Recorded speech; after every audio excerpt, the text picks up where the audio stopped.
So the situation is that there are cracks in the cloud. So what do we mean by that? Cloud, the figures for cloud are terrific. Cloud sales are increasing. The percentage of sales, cloud sales, is becoming larger in terms of the overall IT budget. That's all great.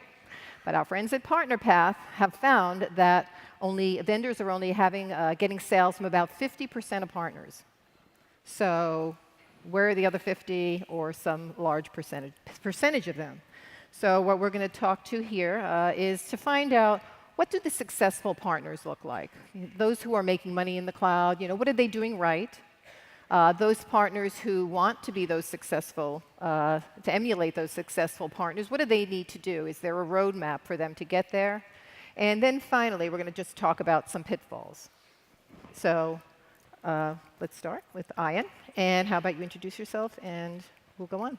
All right, well, good morning, everybody. My name's Ian Kienhinger. I'm the CEO of Avant. I know this is a master and distributor panel. Yes. But I think we're all evolving a bit. So right. What we're claiming and talking about is sales enablement. So we're focusing more on the sales enablement right. platform, followed up with more research. So right. the value we're bringing to this audience today is a little bit different than just a portfolio. We're trying to be right. more progressive. Okay. Based in Chicago. Yes. So let's go with the first question.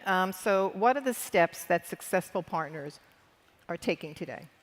Okay, so we boil this down to basically 5 key areas, all right? So the first area we talk about is executive commitment. So with our partners, it's got to be a top-down strategy with the right behavior, the right comp plans. You can't be half pregnant if you want to do it right.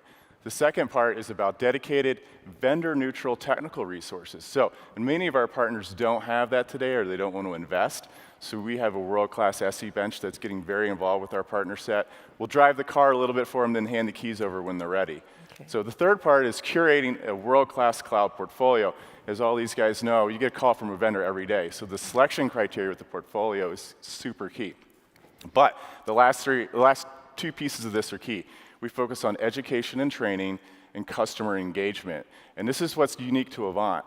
So everybody's got great academies, we've got great online tutorials. I think that's kind of a benchmark now. The next level is the sales conversation. So what we do, and we think it's fun, is we work on the sales pitch. So how does a partner represent themselves in the first 2 to 5 minutes with a partner? Whether it's 2 people or $1 billion VAR, it's all about capturing that interest right out of the gate. And then the 5th piece, which dovetails into that, is customer engagement support in the field. So not only are we talking about how do you speak to a client, but how do you present yourself? So we build software, we build videos, we build material. We'll actually go out and present panels on behalf of our clients in front of their CIOs to make them look as best as they possibly can.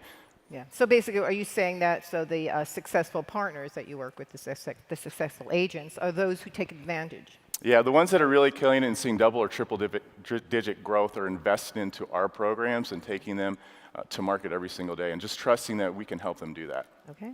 All right. Adam? My name's Adam Edwards. I'm the CEO of Teleris. We're a master agent based in Salt Lake City. In regards to the question of cloud migration, this isn't the first transition we've seen in products among the agent industry. There have been a lot of product migrations, so we've seen the pattern occur before. And what we typically see is the insidious nature of a recurring revenue, while attractive and lucrative, often lulls people to sleep. So partners who have been successful based on a previous technology typically lack the desire to change. They feel like what was successful for them in the past is going to continue to be successful for them and continue running the same plays. And those are typically the partners that don't make the jump. We've seen whether it was selling long distance in the past, selling networks, migrating now to cloud. To make that migration, first you've got to have the desire to change. So Ian talks about executive buy-in. And that's true across any organization. You've got to have the will to change. The second is when we see partners make a migration, what we typically see is they're leveraging other assets. Leverage is a huge component of change. And it doesn't just mean leverage in the traditional sense of debt. It doesn't mean necessarily taking on debt. It means utilizing other people's skill sets or strengths to make them your own. And sometimes partners, we find collaborating among themselves, we feel that we have an offering that will help them leverage, whether it's the tools we put together, the training, the engineers, in very specific categories. So what we've tried to do as an organization is get very specific. specific inline items. So we've got specialty groups with a vice president over security and a vice president over UCaaS and contact center, because a partner is going to win or lose based on the tools and the capabilities they have around them. And there's just not enough time to become an expert on everything. You've got to have other people you can leverage or other tools you can leverage. So it's really those two things we see have been historically have been the markers of partners making a migration across product sets. Are number one, the will to change, and number two, the ability to leverage other tools and assets. Okay, right. Hi, my name is Ryan Walsh, and I'm the Chief Channel Officer for Pax8. And Pax8 is a born-in-the-cloud distributor, solely focused on helping MSPs transition to the cloud. We came into being because we found many of us came from a cloud vendor. And when we utilized traditional distribution, we found that it was broken. And so we decided, let's build something that's more focused on helping transition to the cloud. And so our perspective is really driven by making that easy for our MSPs. And so the steps that we look at come from MSPs. And let me ask for the room, how many here would classify themselves as a managed service provider by way of hands? Just want to see. Okay, excellent. And so what we hear is the interest, because of what you're talking about, the panel is discussing, the revenue opportunity is massive. Gartner came out, it was the first time I've seen reference to $1 trillion will shift to the cloud by 2020. So we find that most MSPs want to take advantage of that. Our experience, and with this audience, depending on if you're an agent and you are a good seller, our MSPs are typically technicians, engineers. So they know the technology, but they're not as adept at selling and marketing. And the other thing that we find when you need to take a step into the cloud is that you need to really commit to and own a niche. And then when you do that, you need to build a flight plan on how to assure the customer experience is easy and seamless. And so the steps that our MSPs take, and we find that they have to start, is get in the game. And one area of getting in the game, and it gets pretty detailed, is Office 365 is a product, is a great example of a cloud-based product that's an easy one to get into the game. And we see many of our MSPs starting there. And I think agents as well, because you have such customer adoption. When you do that, then you have an opportunity to build the customer value by upsell, cross-sell into other stacks of technology. And so we believe that to do that well in the cloud, you need to automate. And this is something that we see most successful MSPs embracing the automation for those that provide it. Yeah. Okay, Jay? Great. Hey, good morning, everyone. I'm Jay Bradley, president of Intelisys. We're a master agent based in Northern California. I would agree with several of the things you guys have already said. Education, education, education. We've got hundreds of partners who are doing a phenomenal job making the pivot to cloud, not only the traditional partners on our side, but also the VARs across the country. You know, the one thing I think I see the most with those guys is if the better you do, the more you have a niche. If you can walk in to your customer and really explain to them what you do and get them to get it quickly, it doesn't mean you can't sell other areas of the cloud, but if you can find the niche that works for you and then align yourself with the right suppliers, it's amazing how simple it can actually be. Because these are services. These are things we already know how to sell. What we've done with our Super 9 program is we've actually created peer groups. So through our Super 9 and our Super 9 Convergence, we actually do an intensive 2-day training in various places around the country, and these folks actually get to know one another. And so as they go through the experiences of making that pitch, aligning with the right suppliers, building a very simple message, then they follow up with one another, kind of hold each other accountable, share their experiences, and tweak it from there. So, you know, with most things in business and in our industry, if you can find a niche that works for you, where you have credibility walking in the door with the right partners, with the right sales engineers by your side, whatever the resources are that you need, this is something that is happening, and it's not that difficult. Great. Great. So clearly, you're saying there are certain things that partners need to do. You need to have the commitment, the upper level commitment, perhaps some specialization, a certain niche. So I'm going to just take a guess. This may or may not be true, but I would think, those who are out of the gate first might be among those 50% who are selling cloud today. And I think from numbers, they may be selling 2, 3 cloud solutions. But there still has to be a roadmap. It's like everyone was just kind of out of the gate, they're running. But to make it really profitable, to make it, a good practice, and to kind of maybe, shall I say, rein it in. So what steps? Is there a roadmap? It's like, okay, great, 50%. You want, the partners want more, and you would like partners to sell more. So what are steps? Are there specific steps that you could say on a roadmap to get there? Those who, both for those who started and for those who want to get going. Yeah. Yeah. Can I start? Oh, sure, if you want to start. Great, I'll jump in. If you don't mind. I was just, what we're seeing is, you mentioned that if your revenue is more than 50% from cloud services, studies show, we're finding this to be true, you're growing faster, your profitability is better. What we hear from MSPs is they hear the demand, and it can come from many places. To really take advantage of growing beyond that 50%, that roadmap says take a look at what your niche is, what are you focused on, whether it's geography, whether it's on a function like security. But the key here is building a flight plan that allows you to take advantage of those things that your customer base wants and giving it to them quickly.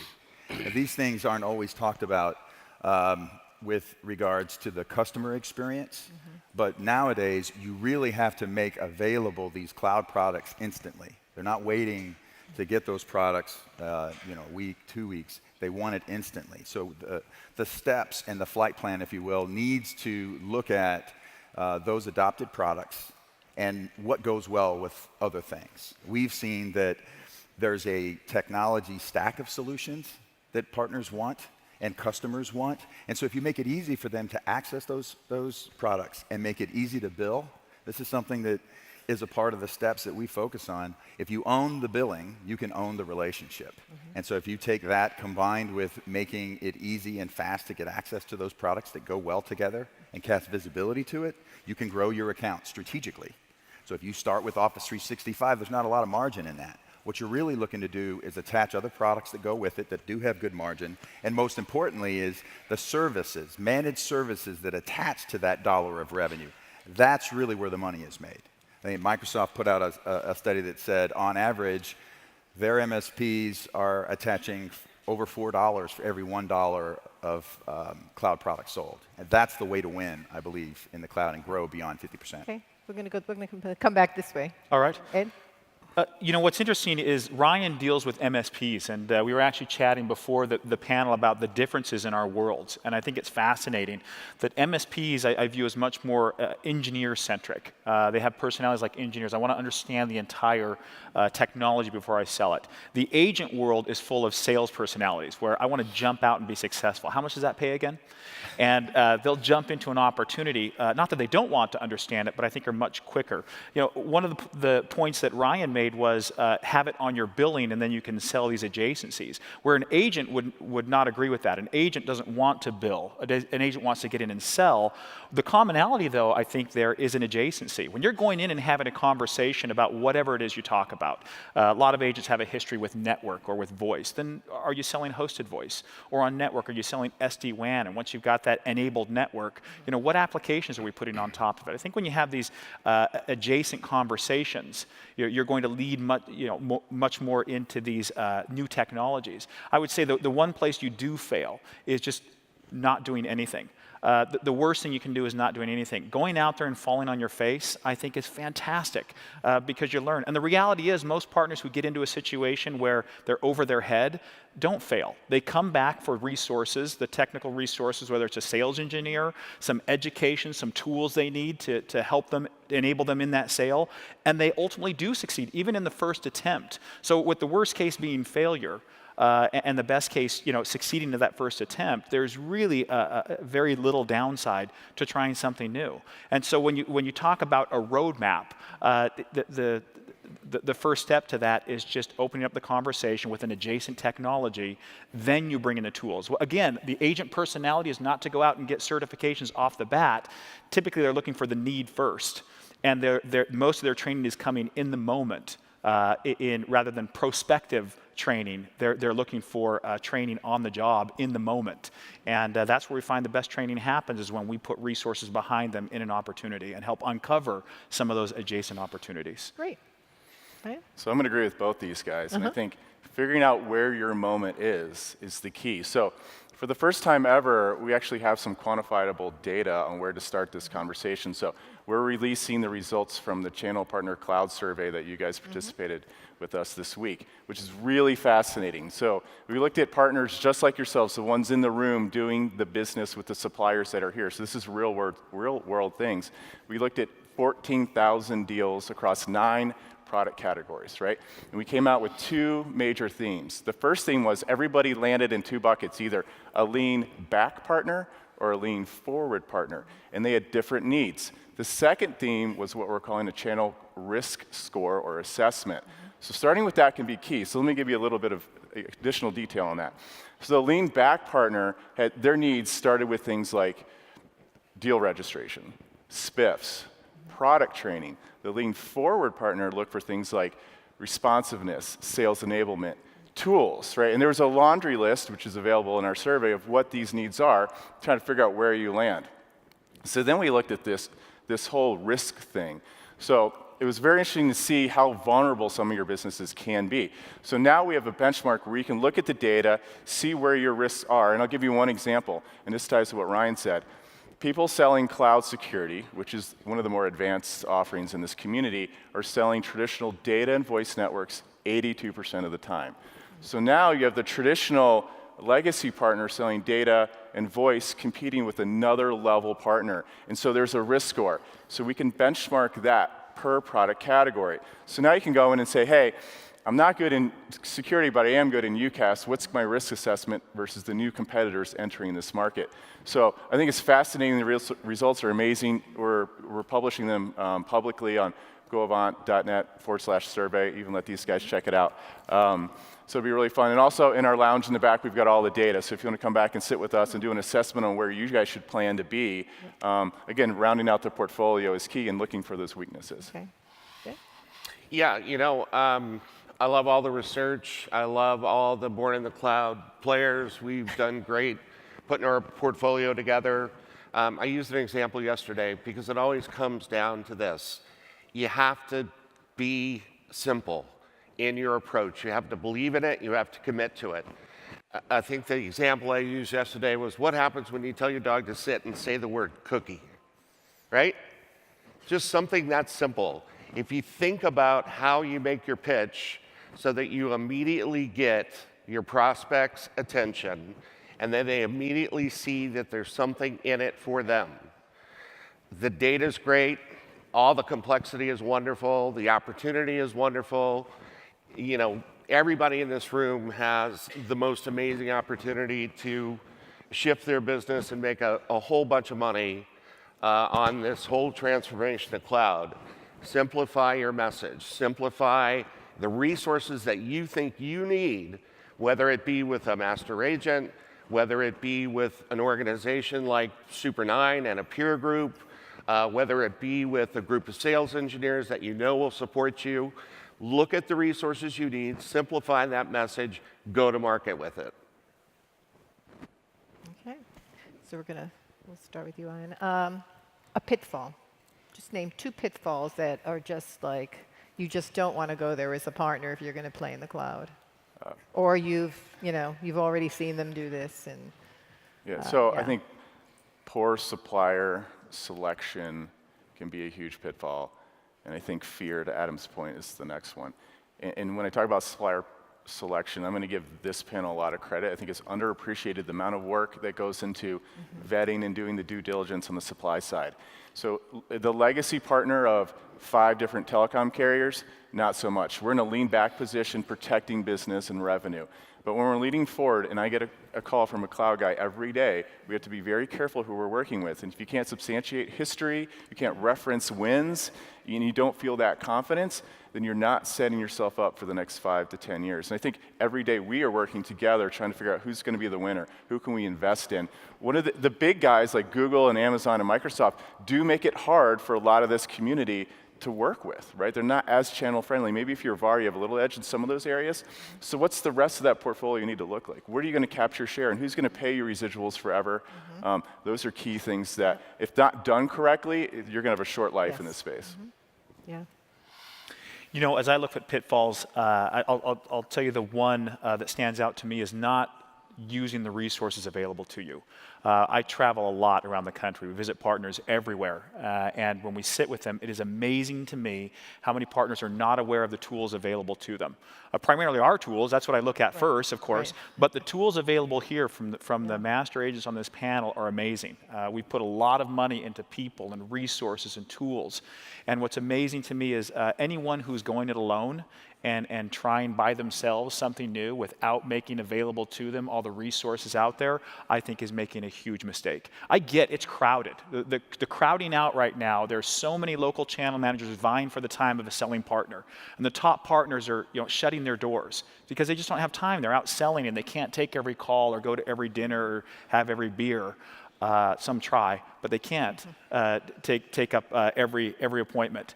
But what I would encourage you to do is make time to discover, make time to be aware of the tools and resources around you. There's a lot made available to you, and they can really help accelerate your success. Yeah, that's a good one. Good answer. Yeah, I've got two. One is waiting. We deal with a lot of IT service providers who are in a different business, whether it's just reselling, break fix, pro services, and they're busy. They have day jobs. Waiting, this will make you vulnerable. And if you're waiting, you're not embracing, how do you take advantage of these cloud services and managed services around them? You're risking your customer base, so don't wait. And the statistics show that you'll grow faster and you'll make more money if you do. The second thing, I totally agree with Adam, that going alone. There is a lot of expertise, and that expertise is resources, but it's also what not to do, what didn't work. And if you have experts who are familiar with these pitfalls, take advantage of it because they are available. And I totally agree with you. Yeah, you know, the folks that I see that aren't as successful, they're kind of not having fun with it. You know, they haven't found their passion around their niche. People who walk into a prospect, an existing customer, as their technology expert, they have a passion. They have a look in their eye that makes them believable. They're having fun with it. So some of this stuff is just very basic kind of human interaction. The folks who have the best success, they believe in their story. They love their story. They think their story is better than anybody else's story. And people gravitate to that. So that's kind of where I see the biggest pitfall. It's not necessarily in rationalizing which supplier, although that's important. Finding your niche, finding a passion, having fun with the story you're telling, that's where we see the greatest success. Good. Well, I think we have time for one more question. I'll give you one more question. So your guys are going to leave here today.